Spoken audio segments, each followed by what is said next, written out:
Period کی حالت میں بیوی سے ہم بستری کرنا کیسا ہے؟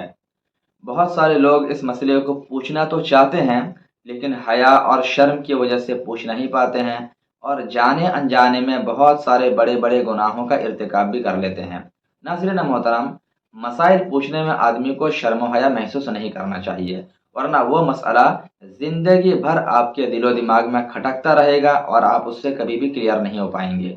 اسی کے پیش نظر کچھ ہمارے بہت سارے بھائیوں نے مسئلہ پوچھا ہے، تو میں نے آپ کے روبرو ارادہ کیا کہ آج اس مسئلے کو کلیئرلی بتا دیا جائے، تاکہ ہمارے ان بھائیوں کو اچھی طریقے سے بات معلوم ہو جائے جو شادی شدہ ہوتے ہیں۔ ناظرین محترم، مسئلہ یہ ہے کہ پیریڈ کی حالتوں میں عورت سے ملنا یعنی ہم بستری کا تعلق سے قرآن پاک میں صاف صاف آیت کریمہ نازل ہوئی ہے۔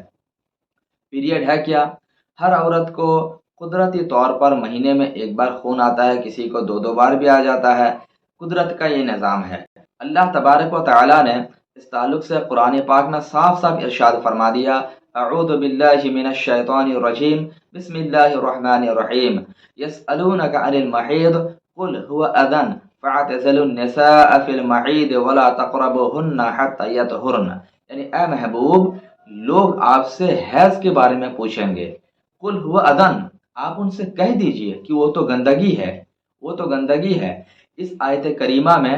صاف صاف اللہ نے ارشاد فرما دیا کہ یہ حیض کے ایام میں عورتوں کے جسم سے جو خون نکلتا ہے اس کو اللہ نے گندگی فرمایا۔ اب آپ اندازہ لگائیے کہ جب وہ خون سراپا گندگی ہے تو گندی چیزوں کو دیکھنا، گندی چیزوں کو چھونا بالکل کوئی بھی انسان پسند نہیں کرے گا، اور ایسی حالت میں اگر کوئی مرد عورت سے ملے گا تو بلا شبہ قرآن کے فرمان کے مطابق ناجائز و حرام ہے۔ جیسے کہ قرآن نے آگے ارشاد فرمایا، فَاعْتَزِلُوا النِّسَاءَ فِي الْمَحِيضِ، فَاعْتَزِلُوا یہ فعل امر ہے، یعنی عربی گرامر کے حساب سے اس کو کہتے ہیں کہ آرڈر، یعنی لوگوں کو آرڈر دیا جا رہا ہے کہ اس حالت میں عورتوں سے دور رہو۔ تو قرآن نے جب عورتوں سے دور رہنے کا حکم دیا، اس کا مطلب یہ کہ اگر اس حالت میں کوئی عورت کے قریب جائے گا، قریب جانے کا مطلب ان سے ہم بستری کرے گا، تو یہ کام سراسر ناجائز و حرام ہوگا،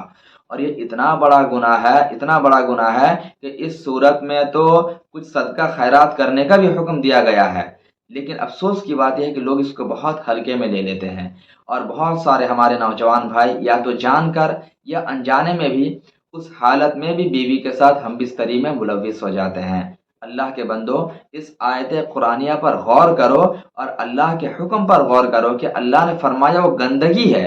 اس سے دور رہو، تو اس سے پتہ چلا کہ اس حالت میں عورتوں سے دور رہنا بہت ہی ضروری ہے۔ اور دوسری اہم بات جو میں آپ کو بتانا چاہتا ہوں کہ جب قرآن نے اس کو گندگی کہا ہے تو اس کا مطلب یہ ہوا کہ جس طریقے سے گندی جگہ پر جراثیم اور کیڑے پیدا ہو جاتے ہیں، ایسے ہی جب وہ خون نکلتا اس خون میں بیکٹیریاز اور جراثیم ہوتے ہیں، اور ظاہر سی بات ہے کہ اگر شوہر اس حالت میں بیوی سے ہم بستری کرے گا تو شوہر اور بیوی دونوں کسی بڑی بیماری میں مبتلا ہو جائیں گے۔ اللہ تمام مسلمانوں کو ایسی بیماری سے محفوظ فرمائے۔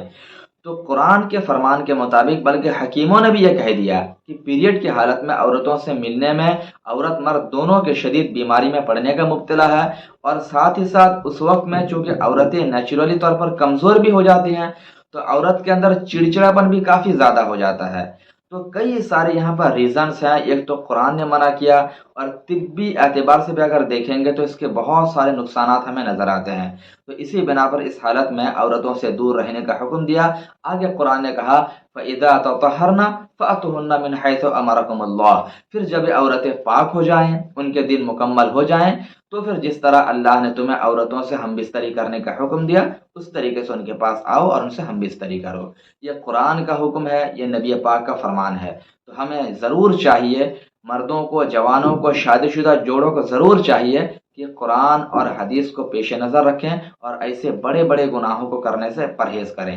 ہاں، ایک چیز یہاں پر آپ کو بتا دوں، جو ہمارے بھائی یہ سوچتے ہیں